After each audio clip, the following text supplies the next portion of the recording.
पढ़ रहे हैं और थोड़ा सा हम देख रहे थे। वैसे तो कल के लेक्चर में हमने ये बात थोड़ी सी प्लानिंग करनी है। आज हम चैप्टर 8 कंप्लीट हो जाएगा इंशाल्लाह हमारा। तो फिर कल हम देखेंगे कि हमारे एंड पर अब पेंडिंग क्या रह गया है। एक तो चैप्टर 9 नजर आता है, छोटा सा चैप्टर है, उसमें तो इतना लंबा काम नहीं है। चैप्टर 10 का हमें डिसीजन लेना है कि चैप्टर 10 आपने दोबारा पढ़ना है स्टैट और या के क्या करना है उसको देखना है हमने थोड़ा सा। वो इतना ज्यादा फिलहाल एग्जामिनेशन में उसका वेटेज बिल्कुल नहीं है, क्योंकि वो वाली टेक्निक से एग्जामिनर सवाल नहीं बनाता। हाँ, एमसीक्यूज उसमें से एक दो डाल के उसको इंटैक्ट रखता है चैप्टर 10 को, लेकिन उसके ऊपर हम खैर डिसीजन ले लेंगे। और एक चैप्टर हमने थोड़ा सा और आगे से पढ़ना है अदनान साहब वाले एरिया में से। कौन सा है चैप्टर नंबर? वो रिस्क वाला। एक रिस्क का थ्योरेटिकल पार्ट है, एक रिस्क आपने न्यूमेरिकली किया है। कल खैर हम इस सारे के ऊपर इंशाल्लाह कल उसको बात करेंगे कि कैसे हमने लेकर चलना है। हम लोगों ने कल डिस्कस किया था जी रिसोर्सेज एंड कॉम्पिटेंसीज। रिसोर्सेज के ऊपर जब हम डिस्कशन कर रहे थे तो हमने देखा कि 4 तरह के रिसोर्सेज हैं जिससे हमें कैलकुलेशन करनी है। Human resource, physical resource, financial resource and intellectual capital. जाहिर है हम इन सारों का असल में तो क्या काम कर रहे हैं, हम वही स्वॉट एनालिसिस कर रहे हैं कि स्ट्रेंथ हमारी क्या है और वीकनेस हमारी क्या है। लेकिन हमने रिसोर्सेज को थोड़ा सा डिफाइन करना शुरू किया कि थ्रेशोल्ड रिसोर्स से क्या मुराद है, कि वो इन्हीं चारों का थ्रेशोल्ड क्या है, यानी ह्यूमन रिसोर्सेज का थ्रेशोल्ड क्या है। थ्रेशोल्ड से मुराद है कि मिनिमम रिसोर्स क्या चाहिए हमें। फिजिकल रिसोर्सेज का थ्रेशोल्ड क्या है, फाइनेंशियल रिसोर्सेज का थ्रेशोल्ड क्या है, इंटेलेक्चुअल कैपिटल का थ्रेशोल्ड क्या है। और अगर आप उससे ऊपर रहे तो फिर उसका नाम हमने रख दिया था यूनिक रिसोर्स। अगर आपके पास यूनिक रिसोर्स है तो ये आपकी स्ट्रेंथ बन जाएगा इन चारों एरियाज के अंदर। और अगर फिजिकल एसेट्स के अंदर आपके पास यूनिक रिसोर्स है, फाइनेंशियल आपके पास कोई यूनिक रिसोर्स है, इंटेलेक्चुअल कैपिटल में कोई यूनिक रिसोर्स है, तो ये आपकी ऑर्गेनाइजेशन के लिए स्ट्रेंथ के तौर पे काम करेगा। और अगर आप थ्रेशोल्ड पे खड़े हैं तो फिर ये आपकी मिनिमम रिक्वायरमेंट है। इससे नीचे खड़े हैं तो फिर ये आपके लिए थ्रेट बन जाएगा और आप इसको कंटिन्यू नहीं कर पाएंगे। ये सारी बातें कल हमने की थी। फिर हम पहुंच गए थे कोर कॉम्पिटेंसीज भी हमने कर ली थी। ओके, अब यही बात समरी रिसोर्सेज एंड कंपोनेंट्स, एक छोटी सी यहां समरी बनी हुई है कि आपके पास रिसोर्सेज के लिए आपको कैसे देखना है कि थ्रेशोल्ड है तो हम कहां खड़े हैं। Resources needed to participate in the industry, इसका मतलब है इससे नीचे जाएंगे तो आप इंडस्ट्री से आउट हो जाएंगे। और यूनिक रिसोर्सेज का क्या मतलब है, अब आपको कोई कंपेटिटिव एडवांटेज हासिल है, आपके पास वो रिसोर्सेज हैं जो कंपेटिटर के पास नहीं है। आप कंपीट कर रहे हैं, आप अपने ब्रांड को अपलिफ्ट कर सकेंगे, आप मार्केट शेयर बेहतर ले सकेंगे, आप प्राइस ज्यादा अच्छी चार्ज कर सकेंगे।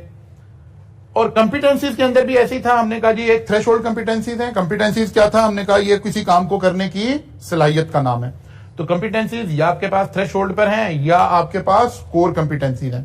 कोर कॉम्पिटेंसीज के लिए हमने लफ्ज कोर कॉम्पिटेंसीज यूज किया था, यूनिक कॉम्पिटेंसी यूज नहीं किया था। मुराद एक ही थी, बात एक ही थी कि अगर आपके पास कोई कोर कॉम्पिटेंसीज हैं तो ये आपको अगेन कंपेटिटिव एडवांटेज प्रोवाइड करेंगी। आप अपने कंपेटिटर से ज्यादा बेहतर परफॉर्म कर सकेंगे, ज्यादा अच्छा परफॉर्म कर सकेंगे। और कंपेटिटिव एडवांटेज हम कई दफा देख चुके हैं कि 2 एंगल से बातों को देखने की बात है। या आप सेम प्रोडक्ट प्रोड्यूस कर रहे हैं लेकिन प्राइस कम है, या फिर आप कॉस्ट लीडरशिप में हैं। आप इसी कॉन्सेप्ट को फिर थोड़ा सा और आगे लेकर चल रहे हैं। क्या लिखा हुआ है जी, capabilities and competitive advantage. Competitive advantage का जिक्र अगेन एंड अगेन आ रहा है और वही 2 बातें यहां लिखी हुई हमें नजर आ रही हैं कि या तो आप क्या कर रहे होंगे, चीजें सस्ती बेच रहे होंगे या बेटर क्वालिटी सेम प्राइस पर प्रोवाइड कर रहे होंगे। कैपेबिलिटीज की डेफिनेशन आ गई थी और हमने इसे 2 तरह से डिफाइन किया था कि capabilities are the ability to do something. किसी भी इदारे का किसी काम को करने की जो सलाहियत है एक, क्योंकि जब भी आप कोई काम कर रहे होंगे तो वो जो हमने अभी रिसोर्सेज पढ़े हैं ये उन 4 रिसोर्सेज की एक कोऑर्डिनेटेड एफर्ट होगी। यानी आपके पास इंटेलेक्चुअल प्रॉपर्टी भी है, आपके पास ह्यूमन रिसोर्स भी है, आपके पास फाइनेंशियल रिसोर्स भी है, आपके पास एसेट्स भी हैं। इन 4 को आप कोऑर्डिनेटेड एफर्ट जब आप लगाएंगे तो उससे कैपेबिलिटी क्रिएट होगी कि ये काम करने की सलाहियत आपकी क्या है। इससे हमें पता चलेगा कि हमारी ऑर्गेनाइजेशन का स्टेटस कंपैरेटिव टर्म में कहां खड़ा हुआ है। अच्छा जी, फिर हमने कहा कि एक टर्म हमने डिफाइन की डायनामिक कैपेबिलिटी। हमने कहा डायनामिक कैपेबिलिटी का कॉन्सेप्ट यहां से आया कि जब आपको कोई भी कंपेटिटिव एडवांटेज हासिल है तो वो आज की तारीख की बात हो रही है। हो सकता है वो बिल्कुल शॉर्ट टर्म में हो, बाकी लोग भी उसको फौरी तौर पे एक्वायर कर लें। तो हमने कहा डायनेमिक कैपेबिलिटीज एक ऐसी कैपेबिलिटी का नाम है जो कंटिन्यूअसली कैपेबिलिटीज अडॉप्ट करने का नाम है कि ठीक है जब लोग यहां पहुंचेंगे तो हम यहां से आगे जा चुके होंगे। मैंने कल भी एग्जांपल आपको दी एप्पल की, सैमसंग की, हर वो कंपनी की जो लीड कर रही है, तो जाहिर है बाकी लोग उसे फॉलो कर रहे हैं, लेकिन फॉलो करने वाले जब वहां पहुंचेंगे तो वो इससे ज्यादा आगे जा चुके होंगे, इससे ज्यादा रिसर्च एंड डेवलपमेंट में आगे जा चुके हुए होंगे। लोग अमेजोन के मॉडल को जाहिर है कॉपी करने की सारी दुनिया में कोशिश कर रहे हैं, लोग गूगल के मॉडल को सारी दुनिया में कोशिश कर रहे हैं। तो अब वो लोग भी ट्रैवल कर रहे हैं, लेकिन ये कंपनीज भी ट्रैवल कर रही हैं और इनकी कैपेबिलिटी ज्यादा है, इनके पास बजट ज्यादा है, इनका R&D ज्यादा है, इनके पास ह्यूमन रिसोर्स ज्यादा है, तो गूगल ज्यादा बेहतर परफॉर्म कर सकेगा बाकी उसकी। अगर तो ये वाला कॉन्सेप्ट है तो हम कहेंगे कि फिर इन इदारों के अंदर कौन सी क्वालिटी है, डायनामिक कैपेबिलिटी है कि ये कंटिन्यूअसली चीजों को आगे लेकर जाएंगे और कंपेटिटिव एडवांटेज को कंटिन्यू करेंगे, उसको आगे लेकर चलेंगे। फिर एक कॉन्सेप्ट आ रहा है जी cost efficiency and strategic capability. अच्छा, कॉस्ट एफिशिएंसी पे आपका कहीं भी जिक्र आ जाएगा इस सिलेबस में। कॉस्ट एफिशिएंसी का क्या मतलब है? कॉस्ट इफेक्टिवनेस, मिनिमम कॉस्ट के जरिए से हम चीजों को प्रोड्यूस कर सकें। तो कॉस्ट एफिशिएंसी में आपको दो नाम कहीं लिखने चाहिए, एक TQM का लफ्ज आप लिख लिया करेंगे, टोटल क्वालिटी मैनेजमेंट, और एक काइजियन कॉस्टिंग। ये दो टर्म्स एग्जाम में अगर कॉस्ट एफिशिएंसी की बात करने की जरूरत पड़े तो हम ये दो टर्म कहीं kaizen, continuously reduce cost over time, ये कॉन्सेप्ट है असल में कॉस्टिंग के अंदर। अब जब आप कॉस्ट का पोर्शन पढ़ रहे हैं तो कॉस्ट में हमारे यहां जैपनीज ने बहुत ज्यादा काम किया हुआ है। ये टारगेट कॉस्टिंग है, लाइफ साइकिल कॉस्टिंग है, और कॉस्टिंग के बहुत सारे कॉन्सेप्ट ये हमें जैपनीज की तरफ से मिलते हैं। वहां के लोगों ने इन कॉन्सेप्ट को ज्यादा इंट्रोड्यूस किया। इन दोनों कॉन्सेप्ट का एक ही मतलब है, ये कहते हैं कि जो कॉस्ट रिडक्शन है ना, आपने आजकल वो एक एक्टिविटी बेस्ड कॉस्टिंग भी पढ़ी होगी कॉस्ट अकाउंटिंग के अंदर, ABC पढ़ी है कि नहीं पढ़ी? न्यू एडिशन अभी पढ़ाया नहीं है। एक्टिविटी बेस्ड कॉस्टिंग भी असल में क्या करती है, ओवरहेड्स की बात हो रही है आपकी उसके अंदर, ठीक है ना। ओवरहेड्स की कॉस्ट को एलोकेट करने के लिए एक्टिविटी बेस्ड कॉस्टिंग एक अपना कॉन्सेप्ट, पहले आप देखते हैं एब्जॉर्प्शन रेट निकालने का एक कॉन्सेप्ट आपने पढ़ रखा है। ये एब्जॉर्प्शन रेट को मॉडर्न तरीके से निकालने की बात करते हैं एक्टिविटी बेस्ड कॉस्टिंग। और ये कहते हैं कि जब आप कॉस्ट को एनालाइज करेंगे ना, डिटेल में उतरेंगे किसी भी कॉस्ट को, तो आपकी हर कॉस्ट दो हिस्सों में बट जाएगी, एक वैल्यू एडिड कॉस्ट और एक नॉन वैल्यू एडिड कॉस्ट।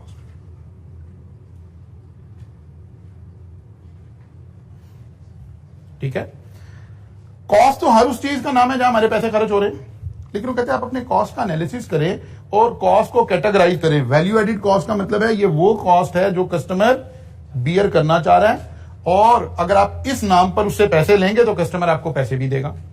लेकिन ये वो कॉस्ट है जो फ्री में कस्टमर को मिले तो वो खुश हो जाता है, लेकिन अगर कहें कि इस चीज के पैसे दें तो कहते हैं मुझे तो चाहिए नहीं, आपको किसने कहा मुझे दें। मैंने लास्ट टाइम भी आपको कहा था कि वो आप AC खरीदने गए और वो डिब्बा टूटा हुआ था, तो उन्होंने कहा जी डिब्बा तो मुझे चाहिए नहीं। काइजियन कॉस्टिंग ये कॉन्सेप्ट देती है कि कोई शख्स जो कॉस्ट के ऊपर काम करना चाहता है ना, और वो चाहता है कि मेरी कॉस्ट रिड्यूस हो जाए, तो कहता है कि जरूरी नहीं है कि आप कोई बड़ा मेजर चेंज लाएंगे तो कॉस्ट रिड्यूस होगी। वो कहता है ये एक कंटिन्यूस प्रोसेस का नाम है। आपके सारी ऑर्गेनाइजेशन, सारा इदारा इसके ऊपर ट्रेंड होना चाहिए कि हमारा जो कॉस्ट का ग्राफ है ना, that should be downward sloping. क्या आप बहुत माइनर कॉस्ट में रिडक्शन करें, लेकिन आपको हर मर्तबा पिछले से कॉस्ट रिड्यूस करनी है। यानी अपने प्रोसेस को इतना माइन्यूटली आपने स्टडी करना है कि आप कंटिन्यूअसली देख रहे हो कि अब कस्टमर की नजर में क्या चीज वैल्यू एडिड रहेगी और क्या नहीं रहेगी, और नॉन वैल्यू एडिड एक्टिविटीज को आप रिमूव करते रहें, कंटिन्यूअसली करते रहें, भले वो पेनीज में सेविंग हो रही हो। काइजियन का मतलब ही उस लैंग्वेज में पैटी के सेंस में है, माइनर पैटी। मतलब हम कह रहे हैं यार एक क्लास हो रही है ना, तो अगली क्लास के दरमियान 5 मिनट का गैप है। लेट्स अज्यूम एक बच्चे निकल के जा रहे हैं, 5 मिनट के बाद दूसरे बच्चे क्लास में एंटर हो रहे हैं। हम कहते हैं यार हमें हर एज अ नेशन हमें सबको ये आदत होनी चाहिए कि जैसे ही हम रूम खाली कर रहे हो तो हम लाइट्स ऑफ कर दें। अब 5 मिनट्स लाइट ऑफ होने से कितनी बिजली की बचत हो जाएगी, ये कॉन्सेप्ट कहता है ये नहीं सोचना, बल्कि आपने देखना है कि यार ये 5 मिनट कोई वैल्यू ऐड कर रहे थे कि नहीं कर रहे थे। नहीं कर रहे थे, इसको रिमूव होना चाहिए। तो टोटल क्वालिटी मैनेजमेंट और काइजियन कॉस्टिंग, ये बस आपने जब भी इस तरह का जिक्र आए तो ये आपके सिलेबस में दोनों टॉपिक नहीं है, लेकिन आपने इसका नाम जरूर लिख देना है कि total quality management and kaizen costing की मदद से हम कंटिन्यूसली कॉस्ट रिडक्शन की बात कर रहे होंगे। तो ये दोनों कॉन्सेप्ट हमें कहते हैं कि आपने कंटिन्यूसली कॉस्ट को रिड्यूस करने की बात करनी है। हर बजट में, बजटिंग अभी आप पढ़ने लगे हो, हर बजट में अगली दफा हमने टारगेट रखना है कि हमारी कॉस्ट फर्दर कम हो जाए। किसकी मदद से? एफिशिएंसीज की मदद से या non value added cost remove करने की मदद से।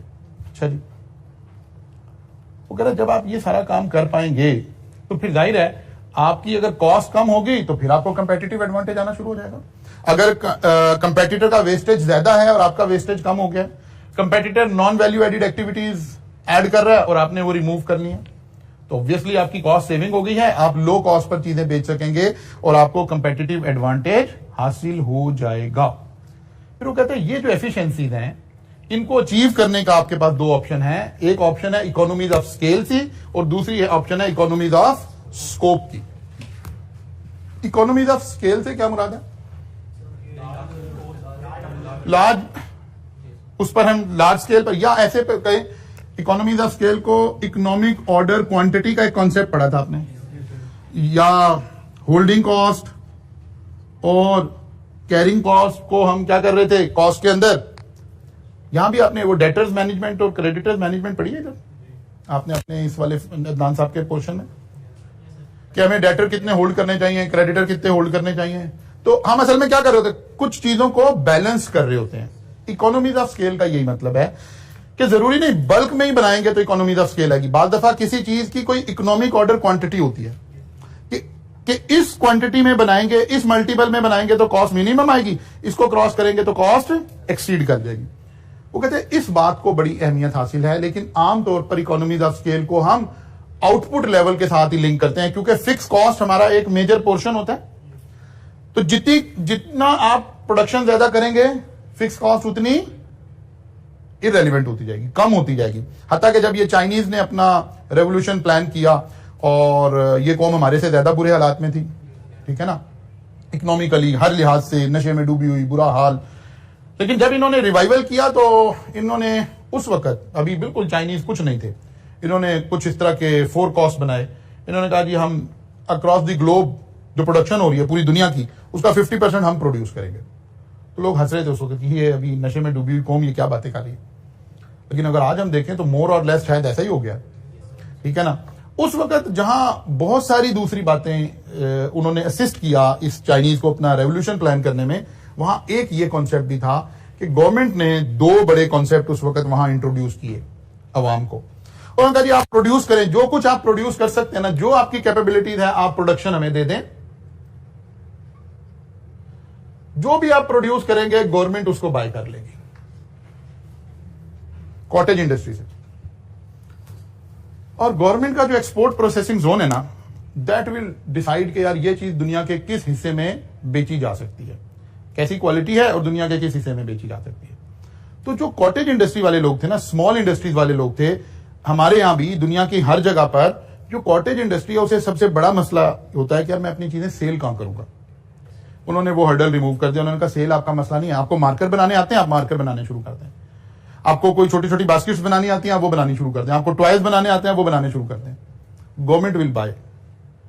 गवर्नमेंट ने बाय किया और उसने पूरी दुनिया को टारगेट करके, अब गवर्नमेंट का फाइनेंशियल मसल बेहतर था, उसने उन चीजों को दुनिया में एक्सपोर्ट करना शुरू किया। शुरू में जैसे ये काम किया तो पूरी दुनिया को चाइनीज की प्रोडक्शन और चाइनीज का सस्ता होना और ये सारा पता चल गया। अब दुनिया भर से जो इंपोर्टर थे वो डायरेक्ट चाइना आना शुरू हो गए। अब वहां के बिजनेसमैन ने डायरेक्ट, अब वो गवर्नमेंट वाला कॉन्सेप्ट खत्म होना शुरू हुआ आहिस्ता आहिस्ता, और लोगों ने खुद बखुद दूसरे के साथ बिजनेस करना शुरू कर दिया। फिर गवर्नमेंट ने एक दूसरा काम किया। जब गवर्नमेंट यहां से थोड़ा रिलैक्स हुई, उसने फिर दूसरा काम किया। उसने कहा यार हम एक्सपोर्ट प्रोसेसिंग जोन बना देते हैं, जगह बना देते हैं, यहां फैक्ट्री बना देते हैं। आपको ना तो इस जगह के कोई पैसे देने हैं, बल्कि बिजली भी यहां फ्री है। यानी कॉन्सेप्ट ये था कि आप बल्क में बैठ के प्रोड्यूस करें, इतनी बल्क में प्रोड्यूस करें कि फिक्स कॉस्ट इररेलेवेंट हो जाए। तो जब हम चाइनीज का मेथड ऑफ कॉस्टिंग देखते हैं ना, तो अगर आप चाइनीज के पास गए हैं और आप कह रहे हैं ये मार्कर मैंने खरीदना है, तो वो जो प्राइम कॉस्ट का कॉन्सेप्ट है ना आपका, डायरेक्ट कॉस्ट, वो सिर्फ डायरेक्ट कॉस्ट निकालते हैं उसमें अपना प्रॉफिट मार्जिन ऐड करते हैं और आपको कोटेशन दे देते हैं। वो फिक्स कॉस्ट चार्ज नहीं करते। वाई? Economy of scale. वो इतनी बल्क में चीजें बना रहे हैं कि इस मार्कर को जो फिक्स कॉस्ट आ रही है वो इतनी नॉन मेटीरियल है कि उसको कंसिडर करने की जरूरत नहीं है। यहां से एक कंपेटिटिव एडवांटेज आना शुरू हुआ। हम अगर अपनी हर चीज का इंपोर्ट अलाउ करते, हम तो कर ही देते हैं, आजकल चले थोड़ा सा बैन लगा हुआ है, वो भी किसी और रीजन से लगा हुआ है, इस कॉन्सेप्ट से नहीं लगा हुआ जो भी हम डिस्कस कर रहे हैं। अगर हम ओपनली कोई भी चीज चाइना से मंगवाते हैं तो वो हमारे से अच्छी क्वालिटी होती है और लो प्राइस होती है। कंपेटिटिव एडवांटेज इसी का नाम है। तो हमारी इंडस्ट्री कंपीट ही नहीं कर पाएगी। वो कह रहे हैं जब आपने कॉस्ट रिडक्शन की बात करनी है तो सबसे पहले देखना है कि क्या आपकी इंडस्ट्री इकोनॉमीज ऑफ स्केल पर खड़ी है। नहीं खड़ी तो सबसे पहले इसे अचीव करने की कोशिश करें। जब तक आपका वॉल्यूम ज्यादा नहीं होगा, इकोनॉमीज ऑफ स्केल पे नहीं आ पाएंगे, उस वक्त तक तो आप कंपीट कर ही नहीं सकेंगे। आपकी फिक्स कॉस्ट ही आपको मार लगाती रहेगी। एक छोटा सा किसी ने रेस्टोरेंट बना लिया और उस जगह का रेंट है लेट्स अज्यूम 60,000 रुपया।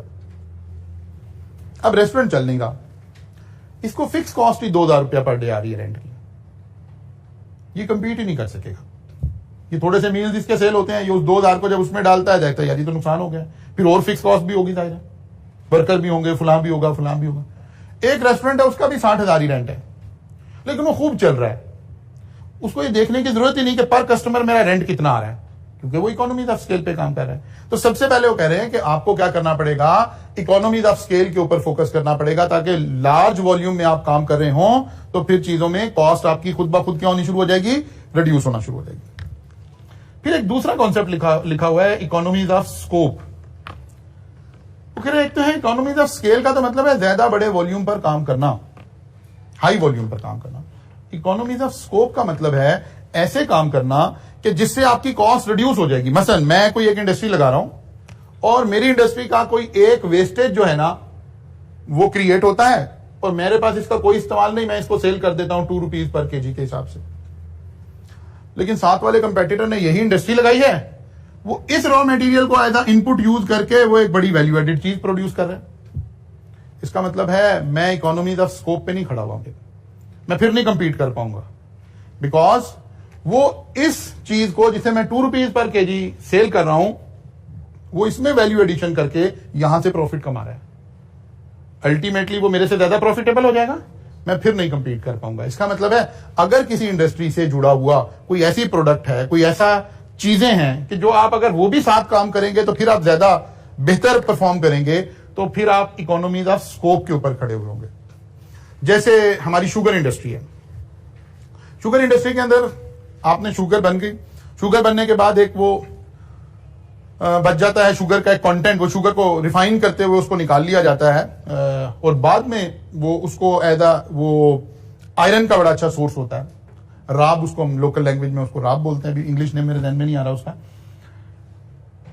कुछ इंडस्ट्री जो अच्छे लोगों की इंडस्ट्री है, जो पढ़े लिखे लोगों की इंडस्ट्री है, जो इनोवेटिव लोगों की इंडस्ट्री है, वो उतना शुगर से पैसा नहीं कमा रहे जितना उस प्रोडक्ट्स को एक्सपोर्ट करके पैसा कमा रहे हैं, और बाकी लोग उसको जस्ट फेंक रहे। या लोकल इंडस्ट्री है जो आपकी लोकल गोलियां टॉफियां बनती हैं, कैंडीज बनती हैं, वो वहां से उसको, क्योंकि वो मीठा होता है तो वो खरीद कर उससे गोलियां टॉफियां बना रही है। और जबकि दुनिया में वो एक बड़ा अच्छा सोर्स ऑफ एनर्जी है, आयरन का सोर्स है, तो जो जहांगीर तरीन टाइप वाले लोगों की शुगर मिल्स हैं, ये उसके एक्सपोर्ट से उतना पैसा कमा रहे हैं कि उतना शुगर से भी नहीं कमा रहे हैं। Actually this is called economies of scope. क्या आप इस तरह से भी चीजों को देखें कि हम और पैसे कहां से निकाल सकेंगे ताकि हमारी कॉस्ट क्या हो जाए, फर्दर रिड्यूस हो जाए। तो इस डिफरेंस को समझना है जरा, economies of scale and economies of scope. और जैसा सवाल आजकल आ रहा है कोई 2-3 मार्क्स का, तो ये differentiate between economies of scale and economies of scope के ऊपर भी आ सकता है। फिर यही इन्होंने 2 एग्जांपल दे दिए, इकोनॉमीज ऑफ स्केल और इकोनॉमीज ऑफ स्कोप की, वो मैंने एडिशनली ऐड कर दी आपको। इसके बाद एक अहम बात जो डिस्कस हो रही है, that is analysing strengths and weaknesses. ये वही शॉर्ट एनालिसिस की बात हो रही है, लेकिन अब ये जिक्र हो रहा है इन रिसोर्सेज का, कैपेबिलिटीज का शॉर्ट एनालिसिस।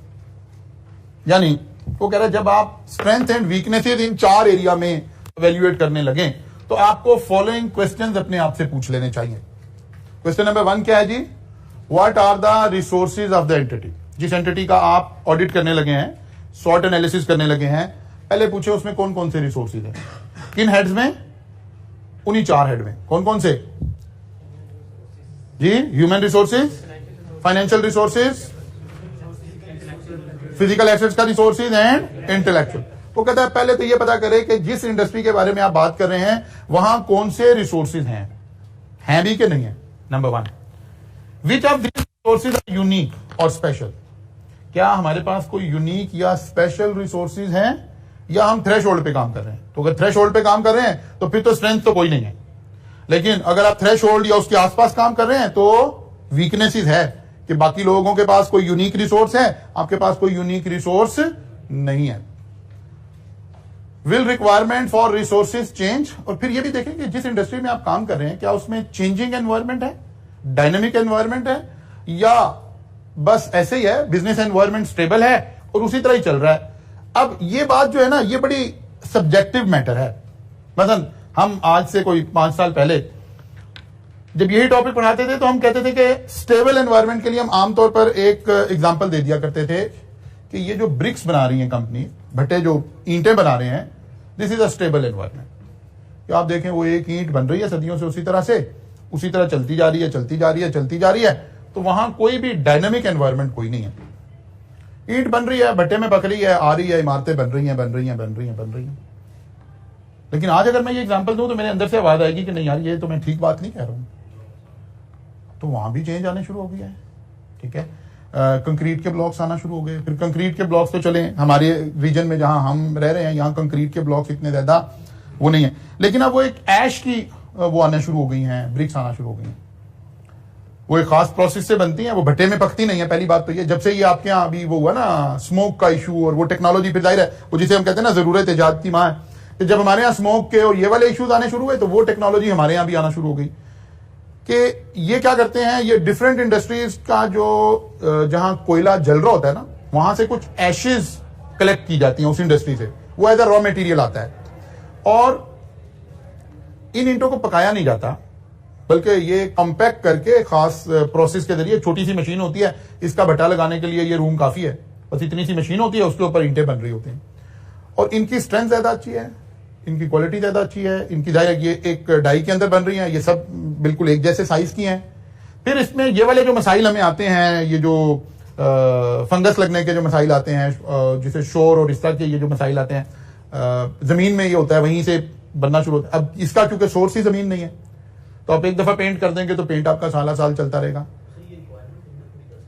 नहीं, बिल्कुल कर सकते हैं जी, वो और डिफरेंट उसके अंदर सोर्सेज हैं, वो रेडीली अवेलेबल मटेरियल है। ये सिर्फ अभी हमारे यहाँ इतनी मकबूल नहीं हुई है, ये और थोड़े दिन स्मोक पड़ी और इस तरह का कोई गवर्नमेंट ने जरा इसको कंट्रोल किया तो हम सारे इसी पर स्विच हो जाएंगे, और इसके जो बाकी के इफेक्ट्स हैं वो बहुत ज्यादा पॉजिटिव हैं। जो बिल्डिंग की लाइफ है वो बड़ी अच्छी है, बिल्डिंग के आफ्टर बिल्डिंग बनने के जो बाद के मसाइल हैं वो बड़े अच्छे हैंडल हो सकते हैं इससे। तो इसका मतलब ये हुआ कि जब हम ये कहते हैं ना, वो लाइफ साइकिल कॉस्टिंग वाला कॉन्सेप्ट लगाएं कि जब हम ये कहते हैं ना ये बिजनेस डायनामिक नहीं है, नहीं वो भी डायनामिक ही होता है। हाँ, चेंज उसमें ज्यादा अरसे के बाद आती है। यानी इस ब्रिक्स की जो लाइफ थी, इसका साइकिल ज्यादा बड़ा था, इसलिए हमें लग रहा था कि ब्रिक्स की कोई लाइफ नहीं है, कि हमने अपनी जिंदगी में उसको चेंज होते नहीं देखा था। लेकिन मोबाइल हमें रोज चेंज होते नजर आ रहे थे, एलसीडी एलईडीज हमें रोज चेंज होती नजर आ रही थी, इसलिए हमें वहां लाइफ साइकिल समझ आती है, इधर समझ नहीं आती। तो कहने का मतलब यह है कि वो कह रहा है कि will requirement for resources change, तो पता चला कि यस चेंज हो रही है, सर्कमस्टांसेस चेंज हो रहे हैं, हालात चेंज हो रहे हैं, रेगुलेशंस चेंज हो रहे हैं, कोई एक्सटर्नल फैक्टर चेंज हो रहे हैं, तो फिर हमें इसको देखना चाहिए। How are the resources used. एक ऑर्गेनाइजेशन है, उसके पास रिसोर्सेज तो बड़े यूनिक है, लेकिन वो यूज नहीं करती है, तो क्या कोई कंपेटिटिव एडवांटेज आ रहा है? कोई नहीं आ रहा। खाली रिसोर्सेज होने से तो कुछ हासिल नहीं होगा। और ऐसी ऑर्गेनाइजेशन का नाम सोचिए जिसके पास रिसोर्सेज बहुत अच्छे हैं, लेकिन उसको यूज नहीं कर रही है प्रॉपरली। पाकिस्तान इट्सेल्फ, गवर्नमेंट के मतलब गवर्नमेंट तो चले, वो चलाने वाले लोगों का नाम है ना। पाकिस्तान एक ऐसी ऑर्गेनाइजेशन है जिसके पास हर तरह के रिसोर्सेज अवेलेबल हैं। मतलब अगर हम अपना ऑयल ही एक्सट्रैक्ट करने लगे तो हम दुनिया के सबसे मेजर ऑयल प्रोड्यूसिंग कंट्रीज में शुमार हो सकते हैं। हम अपना गोल्ड एक्सट्रैक्ट करने लगे तो हम उसमें कहीं आगे जा सकते हैं। लेकिन अनफॉर्चुनेटली वो दुनिया का जो जाल बिछा हुआ है हमारे इर्द गिर्द, वो हमें करने नहीं देता है और हम वहीं खड़े हैं। रिसोर्सेज हमारे पास हैं लेकिन हम उसे एक्सप्लॉइट नहीं कर रहे हैं। इसी तरह कोई कंपनी हो सकती है, उसके रिसोर्सेज उसके पास हैं, लेकिन उसकी मैनेजमेंट स्किल्स अच्छी नहीं है, उसकी डिसीजन मेकिंग अच्छी नहीं है, उसमें जो बीओडी बैठा हुआ है वो रिस्क सीकर नहीं है, और वो उन रिसोर्सेज को एक्सप्लॉइट नहीं कर रहा, वहां से कंपेटिटिव एडवांटेज नहीं ले रहा, तो ऑब्वियसली खाली रिसोर्सेज होने का कोई फायदा नहीं है। क्या हम उन रिसोर्सेज से कंपेटिटिव एडवांटेज ले भी रहे हैं कि नहीं ले रहे हैं, ये बात हमने एनालिसिस करनी है। फिर यहां एक चार्ट इन्होंने बनाकर आपको दिखाया कि आपने असल में क्या करना है, रिसोर्स ऑडिट कर दे। रिसोर्स ऑडिट का क्या मतलब है कि आप रिसोर्सेज में चीजों को चेक करें कि हमारे पास क्या चीजें हैं, और इस ऑडिट के इन्हीं सवालों से पता चलता जाएगा कि आपकी वीकनेस है या आपकी स्ट्रेंथ है। मसलन सबसे पहले उन्होंने कहा जी ह्यूमन रिसोर्स, फिर उन्होंने थोड़ा एक्सप्लेन कर दिया कि इसमें part time, full time employees, consultant, सब कॉन्ट्रैक्टर, सब लोग शामिल हैं, यानी जो भी लोग ह्यूमन रिसोर्स आपको एचआर सर्विसेज दे रहे हैं वो सब शामिल हैं। वो कहते हैं इसको अगर आपने चेक करना हो कि हमारी ये स्ट्रेंथ है या वीकनेस है तो कैसे पता चलेगा, ह्यूमन रिसोर्स ऑडिट करके। वो कहते हैं उसमें हम क्या करेंगे, सबसे पहले size and composition of workforce. Size and composition का क्या मतलब है, कितने लोग हैं, ये तो साइज आ गया। कंपोजिशन, उसका मिक्स क्या है, मतलब हम कहते हैं जी एक कंस्ट्रक्शन की कंपनी है और हमारे पास 500 लोग हैं, ये तो साइज को शो कर रहा है। कंपोजिशन, वो कहते हैं भाई 100 इंजीनियर है और 400 वर्कर है, ये कंपोजिशन आ गई। तो हम कहेंगे अच्छा जबरदस्त यार, इंजीनियर भी हमारे पास बहुत अच्छी तादाद में है, वर्कर भी हमारे पास बहुत अच्छी तादाद में है, अगर ऐसा है तो ये हमारी स्ट्रेंथ हो सकती है। कब, जब ये थ्रेशोल्ड ना हो।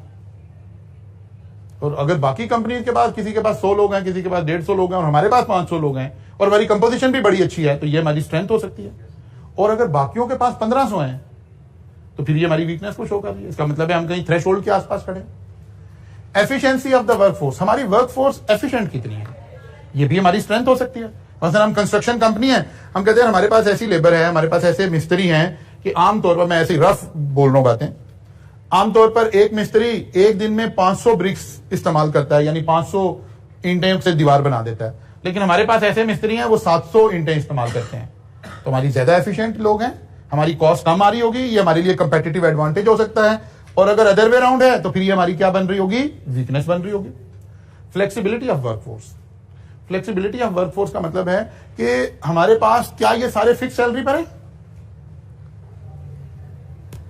अगर तो ये फिक्स सैलरी पर हैं तो ये तो हमारे लिए ड्रॉबैक है।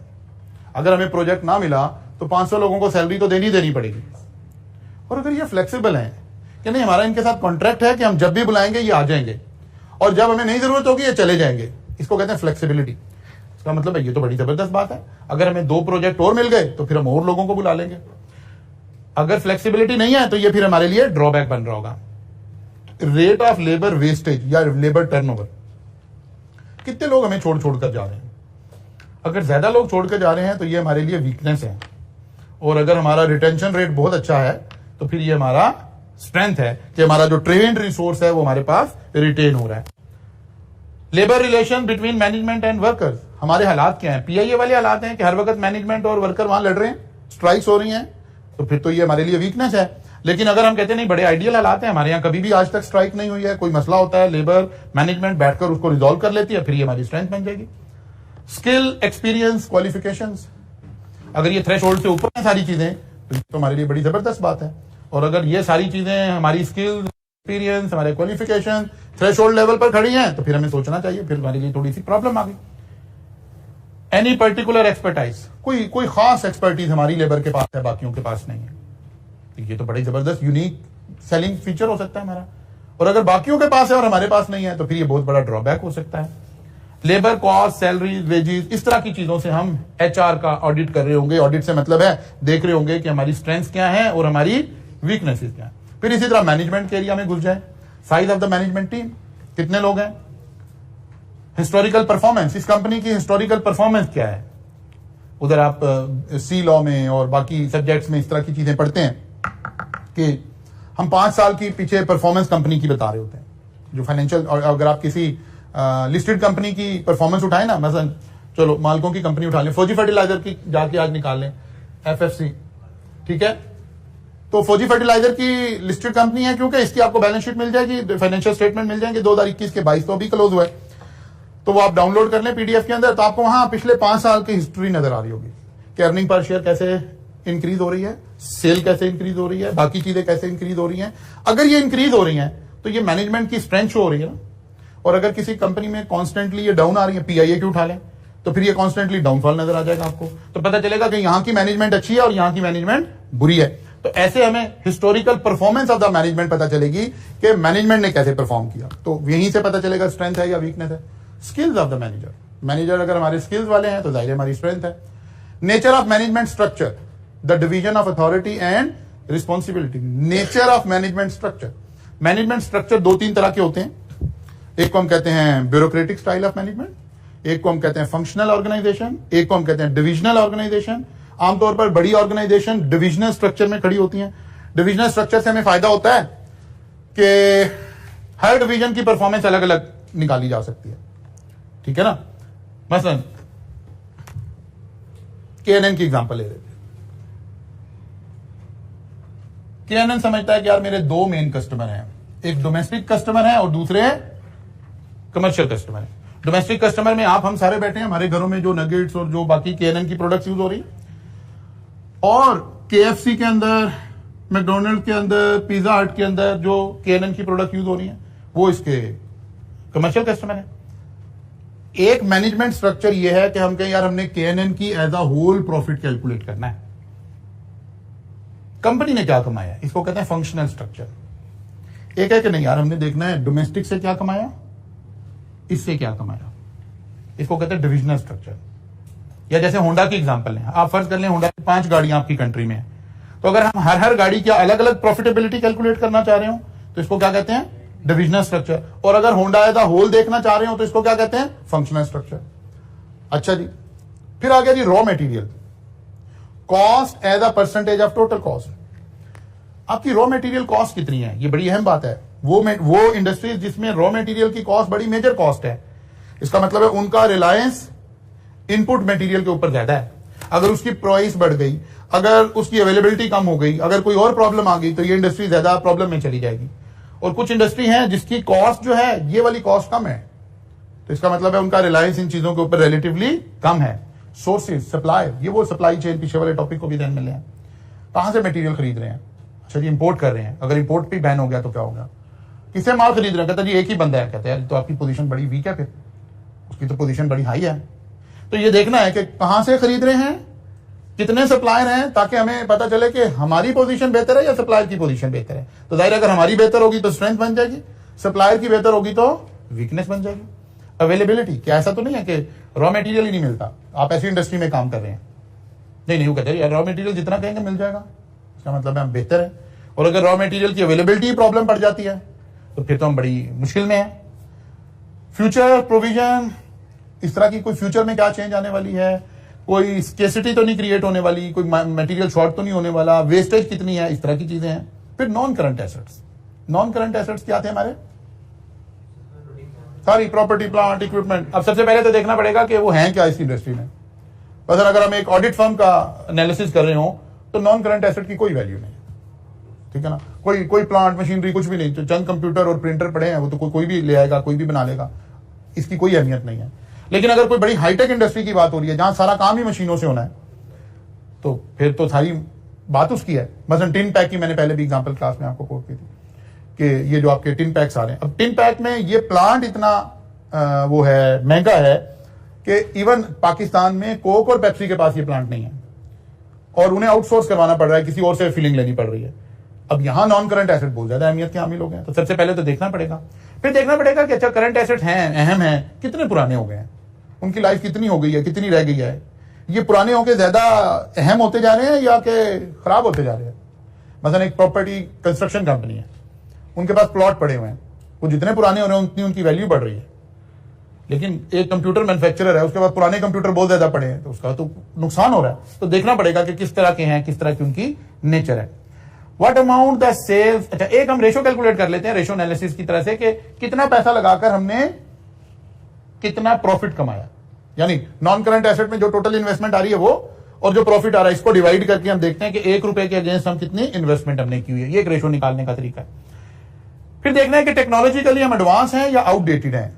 आउटडेटेड है तो इसका मतलब है हम थ्रेशोल्ड से नीचे जा रहे हैं, फिर तो हमें इन्वेस्ट करना पड़ेगा। और अगर हम चले एट पार हैं तो फिर ठीक है, लेकिन अगर हम एडवांस हैं तो फिर हमें कंपेटिटिव एडवांटेज हासिल है। ऐसे हम चीजों को लेकर आगे चल रहे होंगे, ऐसे चीजों को ऑडिट कर रहे होंगे। इसी तरह से एक इंटेंजिबल्स की बात भी कर लें कि are there any intellectual right such as patent right, copyright. Right सबसे पहले देखना पड़ेगा क्या हमारे बिजनेस में कोई इंटेलेक्चुअल राइट है भी कि नहीं है। मतलब अभी हमने ब्रिक्स बनाने की बात कर रहे थे, तो हर भट्टे पे ब्रिक्स बन रही हैं, ब्रिक का स्टाइल भी एक ही है, उसमें कोई कॉपीराइट और कोई इस तरह की चीज नहीं है। लेकिन बहुत सारी जगहों पर ये बड़ी अहम बात होगी कि आपने एक सॉफ्टवेयर बनाया, आपने उसे लाइसेंस करवा लिया है, आपने कोई डिजाइन बनाया, आपने उसका पेटेंट ले लिया, आपने कोई फिल्म बनाई है, उसके कॉपीराइट्स ले लिए, तो फिर तो उस इंडस्ट्री में तो इसकी बड़ी अहमियत है। Are these valuable brand names, क्या कोई ब्रांड नेम, कोई अब मसलन जो भी बड़े बड़े दुनिया के ब्रांड हैं, उसके ब्रांड के नाम की इतनी कीमत है कि अगर आप फ्रेंचाइज सेल करते हो, कहते हैं भाई फ्रेंचाइज देंगे। मतलब मैकडोनल्ड्स की अगर आप फ्रेंचाइज लेना चाहें तो मैकडोनल्ड का दुनिया में फास्ट फूड में फ्रेंचाइज देने का सबसे मुश्किल प्रोसेस है। वो सबसे पहले तो कहेंगे अच्छा जनाब किसने फ्रेंचाइज देनी है, आपने लेनी है। अच्छा जी आप फास्ट फूड का बिजनेस करना चाहते हैं, आप आ जाए ना 1 साल के लिए हमारे पास अमेरिका, वहां हमारे कॉलेज है, वहां आपकी ट्रेनिंग होगी पहले 1 साल, फिर अगर आप क्वालिफाई करेंगे तो फिर आपको हम लाइसेंस देंगे। तो पहले आपका टेम्परामेंट देखते हैं, पहले ऑनर को ट्रेन करते हैं फास्ट फूड इंडस्ट्री के साथ, फिर वो उसके बाद में बाकी रिक्वायरमेंट आएगी कि अच्छा जी जगह आपके पास होनी चाहिए, ये होना चाहिए, वो होना चाहिए, ये वो। तो देखना है कि अब कोई बंदा वो क्यों जाके मैकडोनल्ड की, वो कहता है यार बस सिर्फ बाहर आपने हम लगाना है, कस्टमर खुद आएंगे। ब्रांड का मतलब ही यही है। एक है कि नहीं आपने कस्टमर क्रिएट करना है, एक है ब्रांड का मतलब है कस्टमर एग्जिस्ट करता है, बस आपने बताना है मैं अब यहां अवेलेबल हूं, तो फिर उस चीज के आप पैसे दे रहे होंगे। अच्छा जी, डज ऑर्गेनाइजेशन हैज आइडेंटिफाइएबल गुडविल, क्या ऑर्गेनाइजेशन की कोई गुडविल है। गुडविल का मतलब क्या है, एक तो आप अकाउंट्स में पढ़ते हैं, और एक दूसरा मतलब क्या है, क्या कस्टमर आपको जानते हैं, आपकी रिप्यूट कैसी है, क्या भले आप अच्छे हैं या नहीं है, ये भी जरूरी नहीं है। यानी ये जरूरी नहीं कि गुडविल उन्हीं लोगों की होगी जो बहुत अच्छे होंगे, नहीं, बस परसेप्शन है मार्केट में। मतलब चमन आइसक्रीम, लाहौर में हम खड़े होकर जब एग्जांपल ले रहे होते हैं, अब क्या चमन आइसक्रीम कोई बड़ी यूनिक आइसक्रीम है, कोई बहुत अच्छी आइसक्रीम है, नहीं है। लेकिन आप कहेंगे चमन आइसक्रीम की गुडविल नहीं है, तो ये आप माल रोड पे जाकर देख लें, उसके साथ 4 दुकानें और खुली हुई हैं, वो सारी खाली बैठी हैं और एक के ऊपर रश लगा हुआ है। तो गुडविल बस इसका नाम है। किसी भी खाने पीने की जगह पर, किसी भी जगह पर एक जगह पर रश लगा हुआ है और बाकी लोग खाली बैठे हैं, इसका मतलब है इसकी कुछ ना कुछ गुडविल है। फिर financial resources, what is the capital of the entity, अब कैपिटल है कितना, what are resources of new capital, what are sources of new capital. Cash flow statement कैसी है, कैश फ्लो कहां खड़े हैं। मतलब इसके अंदर हमें चाहिए, होंडा की एग्जांपल लें कि जो हमारे मुल्क में पाकिस्तान जैसी कंट्री के अंदर ऑटोमोबाइल इंडस्ट्री, इनके फाइनेंशियल रिसोर्सेज बहुत अच्छे हैं, दुनिया में कहीं ऐसे नहीं है, ठीक है ना। होंडा दुनिया के हो सकता है 50 मुल्कों में और काम कर रही हो, लेकिन बाकी होंडा में ऐसे नहीं है जैसे पाकिस्तान के होंडा में, बिकॉज यहां पे चीजें पहले बुक होती हैं, आप 50% ऑफ द प्राइस पहले पे कर देते हैं। तो इन कंपनीज में आप होंडा की आज जाकर जरा बैलेंस शीट देखें तो बाकी कंपनीज में लोन फ्रॉम फलां जगह फलां जगह फलां जगह आ रहा होगा करोड़ों रुपया, और यहां आ रहा होगा एडवांसेस फ्रॉम कस्टमर, क्योंकि आप पहले पैसे ले लेते हैं। तो इसका मतलब है ये वाली कंपनीज, इनके फाइनेंशियल रिसोर्सेज बहुत अच्छे हैं, इनकी कैश फ्लो बहुत बेहतर है, ये तो एडवांस में पैसे ले लेते हैं। इसके मुकाबले में कोई और बिजनेस होगा जहां आप क्रेडिट पर माल बेचते हैं, तो आपकी कैश फ्लो तो खराब होगी, वहां पर वहां को आपको फाइनेंसिंग की जरूरत होगी, वहां वर्किंग कैपिटल फाइनेंस एक बड़ा मसला पड़ा हुआ होगा। ऐसे अब सारे रिसोर्सेज का यहाँ एक बड़ी अच्छी लिस्ट बना रखी है टाइप की किताब ने, कि आप एक नजर इस पर डाल दें तो आपको पता चलेगा कि ये सब क्या हो रहा है। एक आखिरी बात, इंटरनल कंट्रोल एंड ऑर्गेनाइजेशन, क्योंकि हो सकता है आप में से भी कुछ बच्चों ने ऑडिट ना पढ़ा हो। इंटरनल कंट्रोल, अब ये जब जो बच्चे ऑडिट पढ़ रहे हैं वो जरा मेरी इस बात को आसान करके मैं समझा रहा हूं, जाहिर है मैं ऑडिट नहीं पढ़ा रहा। इंटरनल कंट्रोल का मतलब होता है एक ऐसा सिस्टम डिजाइन करना जिसमें आप अपनी ऑर्गेनाइजेशन में जो चाह रहे हैं वो होता रहे, एम्बेजलमेंट ना हो और रिसोर्सेज मिस यूज ना हो। इसके लिए जो सेट ऑफ पॉलिसीज आपने बनाई हुई होती हैं, इसको हम इंटरनल कंट्रोल कहते हैं। यह भी ऑर्गेनाइजेशन का एक बहुत बड़ा एसेट होता है कि क्या कंट्रोल लगाया हुआ है कॉलेज ने इस वक्त कि एक बच्चा कॉलेज में आए, एडमिशन ले, उसको राइज आईडी एलोकेट हो जाए, लेकिन पैसे किसी एम्प्लॉय की जेब में चले जाए, कॉलेज में ना आए। एम्बेजलमेंट, इसके ऊपर कंट्रोल क्या लगा हुआ है, क्या कंट्रोल है कॉलेज के पास कि एक बच्चा ऑनलाइन में एडमिशन ले, उसे एक्सेस मिल जाए और वो पैसे कॉलेज में भी आए हुए हों। अब इसके लिए जो पॉलिसीज बनी होंगी, उन पॉलिसीज का नाम क्या है, इंटरनल कंट्रोल। या आप चले गए पैकेजेस मॉल, चले गए हाइपर स्टार चले गए, अब वो एक बड़ी जगह पर उन्होंने सारा सामान रखा हुआ है, ओपन है, ट्रॉली आपके पास है, आप चीजें खुद ही उठा रहे हैं, खुद ही परचेज कर रहे हैं। इस मॉल ने क्या कंट्रोल लगाया हुआ है कि आप जेब में चीज डालकर बाहर ना आ जाए, आप बगैर बिल के कोई चीज चोरी करके बाहर ना ले आए। Actually this is internal control.